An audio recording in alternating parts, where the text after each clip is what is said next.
I came up from Gaeta, and we were married, and Mom and I went back to Italy, and we had our honeymoon. We actually went to Capri on our honeymoon, even though could only take off a few days, because when we worked in a refinery, there were usually only three of us, because the company, whoever was receiving us, had to pay a tremendous amount of money for us, so by person.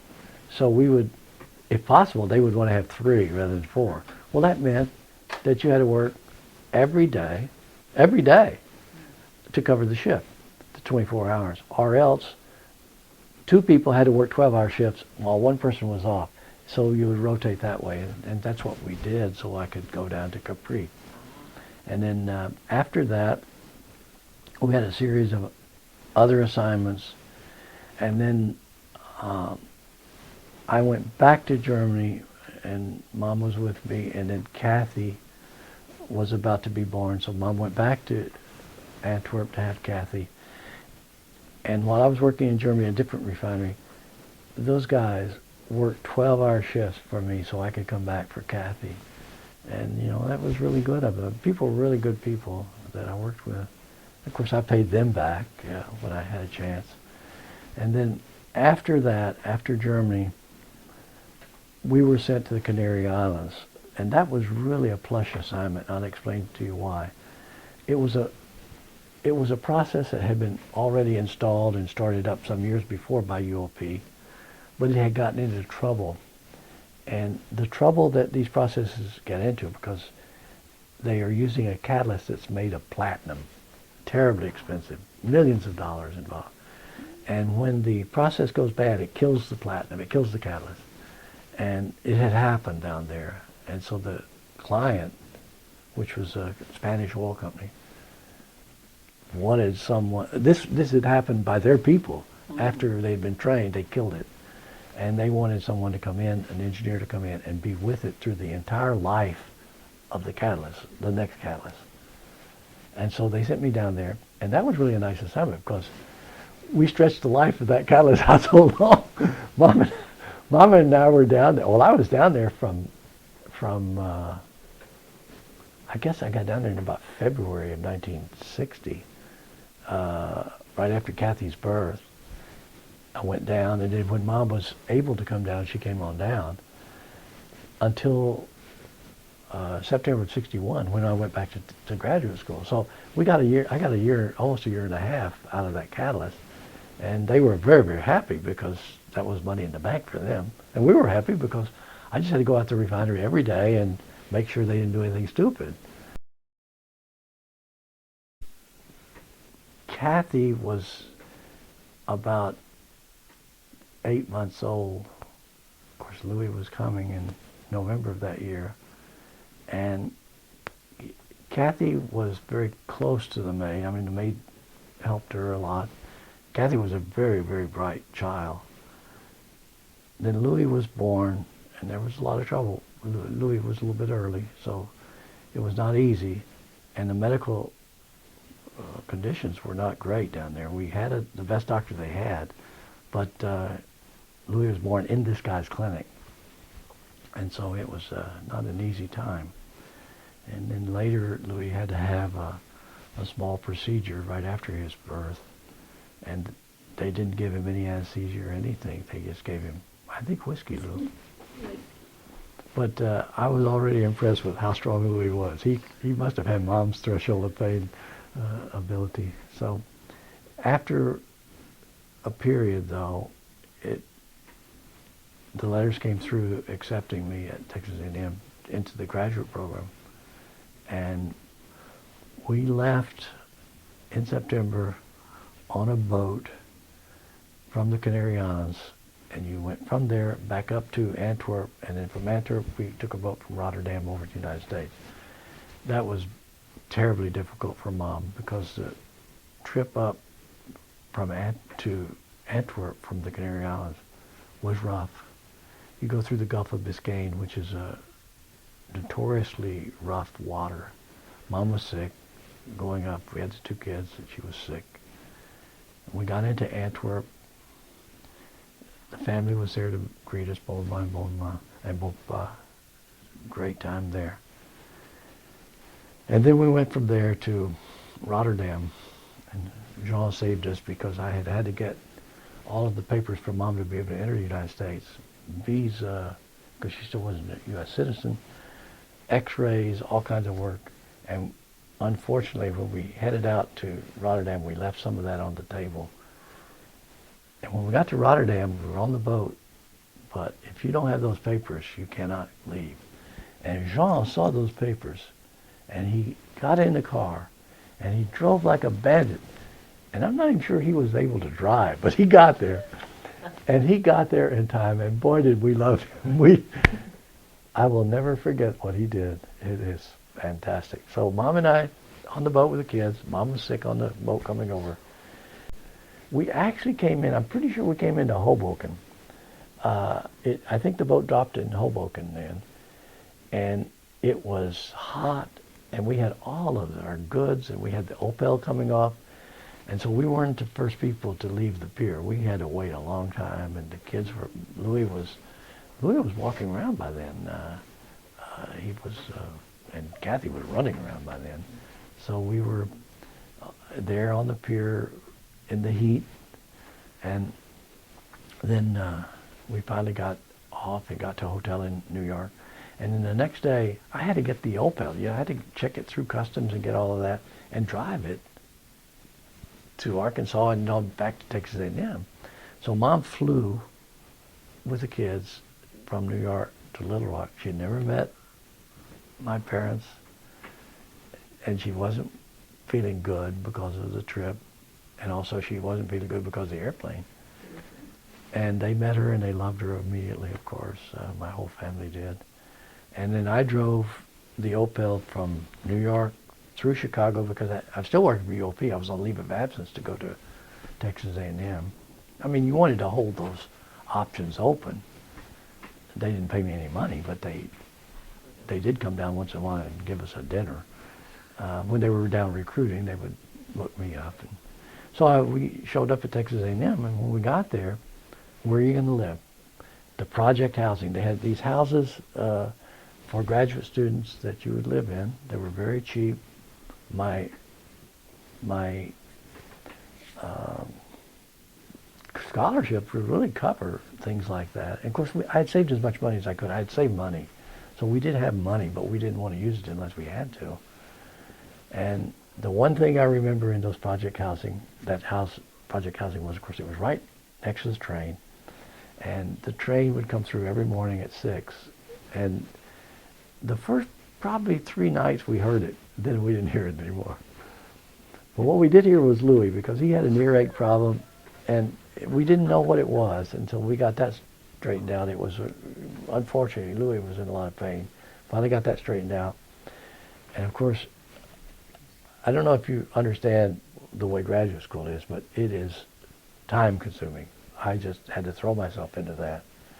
And by doing that, I got, after that, I got a complete fellowship, a NASA fellowship awarded by NASA, which really increased our standard of living a lot. And we were able to move into Nagle Street, where Mark was born.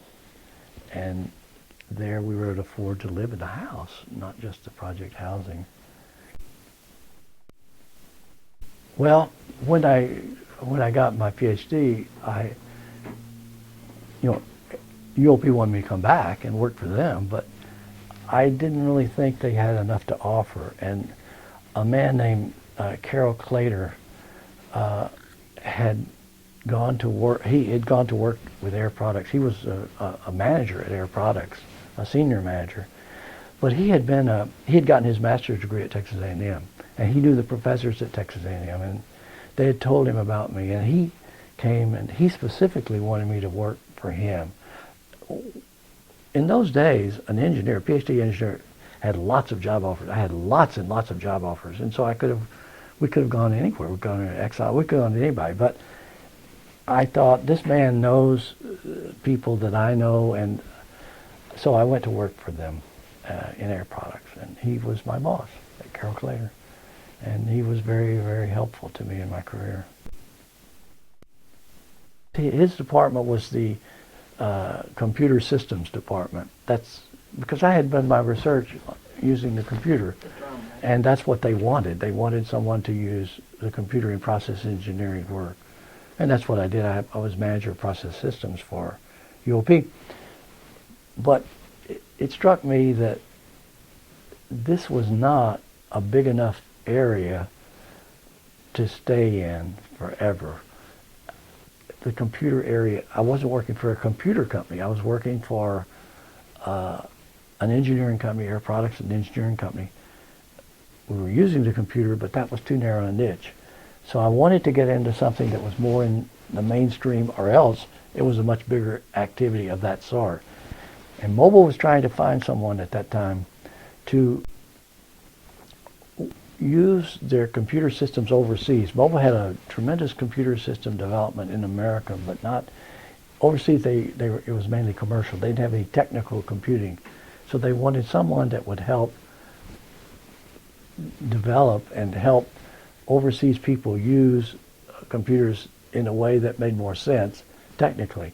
And I fit right in because I'd worked overseas. I, had that background. I could speak French, and they hired me for that.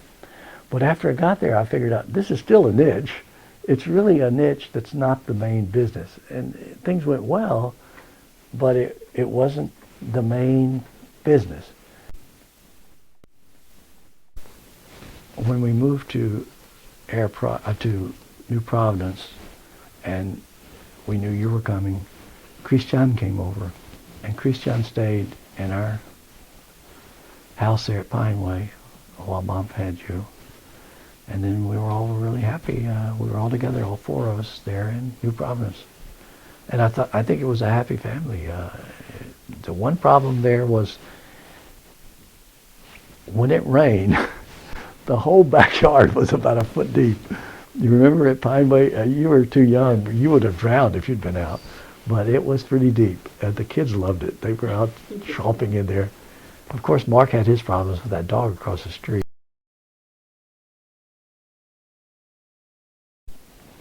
When Jim Reardon, the president of Mobile International, decided that he wanted to see if I could make it in the oil business rather than the computer business, and he created this assignment in London, then we had to move. That was in February of '72, and we packed up. Mom sold our Plymouth station wagon at a garage sale. We even sold the stuff that Louis and Mark had gotten out of the dump, that the toys and everything that they'd been down at the dump getting. We sold those in our garage, and we sold everything. And we sold the house. And the woman who helped us sell the house was Mary Moravi, so that's how we knew her so well. But when we got to London, we didn't have a place to live. And we had a lot of trouble finding a place. Because in London, in England in those days, they had this thing called gazumping. You'd buy a place, you thought you had it. But in England, until way down the road, no one was bound. Until all of the issues involving the deed and everything, no one was, and that means price wasn't bound. So if price was moving in the meantime, if price was moving up, the seller might decide, well, I don't want to be bound. There's no contract until the absolute last moment. That's the craziest system I've known. The Scottish system is like our system. You agree on price. There may be some other things you don't agree on, but you're still agreed on price. In England, you're not agreed on anything until the contracts, they call it contract exchange, and that is the closing. Until the closing, nothing's agreed. So if the price is moving in the meantime, and they were in those days, the prices were moving up, we got gazumped. We bought this really nice place down in Walton-on-Thames. We had it. We paid full price, and we didn't get it till the guy almost doubled the price later, as we, because it was moving up and all this stuff. And it took months.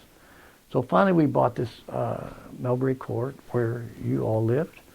Got this apartment, and it was a lease, but we bought the lease. The lease had so many years to run, and we had to pay money to buy the lease. And then the issue was, when we left, how many more years did it have to run? So could we get any money back for our leasehold? It's a complicated system that is not terribly good. But that's what happened. And so we were there in London, living together. You went to Bassett House. Mark went to Ripley with Ripley House with Louis, and Kathy went to Princess Helena. And the reason we had to send you to boarding school was we didn't know where we were going to live. We were floating around trying to get a place to live. And then later, we were in London, and then later an opening occurred in Paris under Paul Mostini, the president. And I went over to interview him, and he didn't like me. I refused to speak French to him because I didn't want him taking me because I spoke French. I wanted him taking me because, and that was a really big mistake, because Paul thought, he had heard I spoke French, and he thought I was somehow putting him down by not speaking French to him. But we got that all straightened out, and then he became the best boss I ever had. And then later in Paris, working there, we had a lot of trouble because the oil embargo occurred. Then the Saudis embargoed the oil to the United States, and several of the Arab countries stopped the shipments in '73 to Holland and to other countries. But France had this special relationship with the Arabs, and they wanted to get the oil. But Mobil had to apply it to everybody because we had to supply everybody. We couldn't give France their oil and not give it to Holland and not give it to Belgium, not give it to these other countries. So, and I was head of supply there, so I had to deal with the French government, and we got into really serious arguments with the government. And Raleigh Warner, the chairman of Mobil, came over to help in the discussions, and I briefed him and worked on that with him. And then he decided that I ought to come to New York because he wanted to see what I could do. So from Paris, we had to come back. Every chief executive, every super executive of Mobil has gone through planning. It's the guts of the oil business. The investments are so large that you have to plan those capital investments. And then planning also handles operational questions that require approval at a higher level. It all comes up through planning. And then I was in planning in New York, in corporate planning, the main overall planning for Mobil. And then they decided they would try me out in a line job, and I would become president of Mobil BV. And of course, that was another assignment that took us right back to Holland. And they moved there for 3 years. And one of the interesting things about that is that as president, when I came in, the Mobil people filled up the heating oil tank and overflowed it. We had heating oil all over the driveway.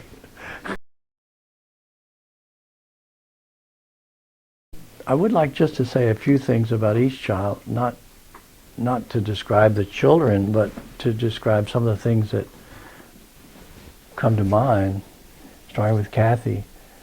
When we got to the Canary Islands, it was a tough time. Mom had Louis coming, and we had our maid there, Rosa was her name, Rosa. And the one thing I remember about Rosa and others talking about Kathy is they all said, ella es lista. Lista means she's ready. She was very advanced. Kathy was a very advanced child. And the thing I remember most is that, she was our first child and our only child at that time. Mom and I would take her into our bed sometimes, and I would be dozing, and I'd feel this finger in my ear. Kathy was trying to figure out what an ear was, and she was putting her finger in my ear. It was something else to wake up with someone with their finger in your ear. But she was just curious, a curious child. Later with Kathy, I remember particularly teaching her to drive, and also I remember taking her to find a school, and we went to several schools, and then we went to Swarthmore and talking to them. And Kathy had good grades, and she was a National Merit finalist, so they took her in. And I remember with Kathy helping to write the essay that is so important in getting into a school like that. So those are memories I have of Kathy, particularly together when we were traveling around and looking at schools, and it was good. Then with Louis, that boy, I remember some really good things about Louis, but one of the things that I remember most was after we had gone, we were working at Air Products in Allentown, we decided to take our first vacation together as a family. And we went to the White River in Arkansas to fish. And I really think it was a terrific thing. We hadn't done that before, but it was fun, and I think everyone enjoyed it. But after that, one evening, I remember Louis in this little cabin where we were. I just looked in on Louis and Mark, and Louis was, I think, dozing. He was sleeping. But in his sleep, he did this. He threw this rod out, and he went, he was reliving fishing. I thought that was just terrific. Another thing I remember about Louis is that he's very stoic. Louis has a high threshold of pain. Louis had a stomach ache, and so I was worried about it, and Louis never complained about pain, so I knew it was serious. He and I went to the ER at Overlook, and this intern decided it wasn't anything. I mean, a really big mistake. It wasn't appendicitis, but the intern didn't spot it. And evidently, in medicine, if you can't spot that, then you're really not doing your job, if you can't spot an appendicitis. Louis came home, the pain continued, and so I knew it was very serious, and he was taken in, and it wasn't appendicitis, and it could have been threatening. So those are things I remember. Louis' ability to withstand pain, and he didn't complain. He never complained. He was with Bobama and Bopapa in Belgium, and they were on some kind of a big bag swing or something that broke. He almost broke his leg. He didn't complain. Bopapa came to me and said, "This boy doesn't complain. You know, he really hurt himself." And I said, "I know where he gets that. It's from his mom, not from me." I remember those things about Lulu. And then Mark, of course, we all remember the events he had with the cat down in Bryan. And the cat was pretty vicious. We didn't seem to be able to do too much with the cat until the policeman said, "Well, I know what I'd do. I'd shoot it." But one thing I wanted to tell you about Mark that I forgot, I've never mentioned, I don't think, and it really bothered Mom and me. When we were living in Allentown, Mark had the need of a small procedure. It was like a hernia, and he was only 4, going on 5. And for some reason, I can't imagine why we did this, why we accepted this. The hospital said because of his age, he has to be in a pediatric care unit, and he has to go in the night before, and you can't see him till the next morning. In other words, you can't stay all night with him because that's the way the procedure works. He would have the operation in the morning, but you couldn't spend the night with him that night. But I learned, because later when we were in France, and Mark had to have a appendicitis operation, appendectomy, I stayed with him all night long in the hospital and through the next night, and there wasn't any issue there. I mean, there's no way we would, and they didn't even, the French, they wouldn't even, they wouldn't ever even think of a child staying by themselves. But I always remember that was such a weird situation, and that we allowed that to happen. Yeah. And then Jackie, wow. I've had lots of things with you, Jack. But I think they were all good. You, as a baby, it's interesting. You didn't cry much, Mom. She didn't cry much. She was not a crybaby. You weren't at all a crybaby, honey. Did not. No. Well, and I remember with you going to St. John's with Sabrina and seeing you there when you graduated, and wishing you well. We were all going to Little Rock once to do a thing called Hands Across America. We were in Little Rock, but at that time there was this chain of hands that was supposed to stretch across America, and I can't remember exactly what the occasion was, why people were doing it. It had something to do with world hunger or whatever. And Jackie took a camera and went and interviewed people on the line. We were all standing out there on the line, and Jackie was doing a terrific job interviewing. And I remember she asked one person, she said, "If we're all holding hands here and lightning strikes in in New Jersey, will you feel a tingle here in Little Rock, Arkansas? And the funny thing is, some of those people really gave serious thought to it. The other thing I remember particularly about Jackie is that several people thought in our family, particularly Uncle Paul, that Jackie was just going to be the greatest thing on earth. They really have a terrific opinion. My whole family does of you. Now, as regards the grandchildren, the one thing I remember most about all three of them is reading to them. They loved to be read to. I remember with Jillian, it seemed to be Goodnight Moon. Is that the book? And Bonnie and Mark over on Vernon Place, I would allow me to read to Jillian. And in reading to her, I mean, she was a little baby. She was in the crib. But still, I had the feeling she was following it. Not the words so much, but just the whole process. And if you stopped, then she would kind of open her eyes. So what you had to learn to do was just pause, and then maybe start again, and then pause, longer and longer pause until she slept. And with Lauren and Allison, it was the same process, just reading to them. And what you noticed was that if you read something to them and you missed a word, when you came back through and you didn't do it exactly the right way, they would catch it immediately. Particularly Allison with Mulan. She knew every word in that thing before she could read, and she wouldn't let you get away with anything. With Lauren, it was sort of a whole hodgepodge of books. She liked to have anything read to her. Allison was sort of particular with Mulan. She wanted that book, and I guess until she learned to read herself, she was still stuck on Mulan. But I enjoyed it, reading it to them. It was really a lot of fun. Yeah.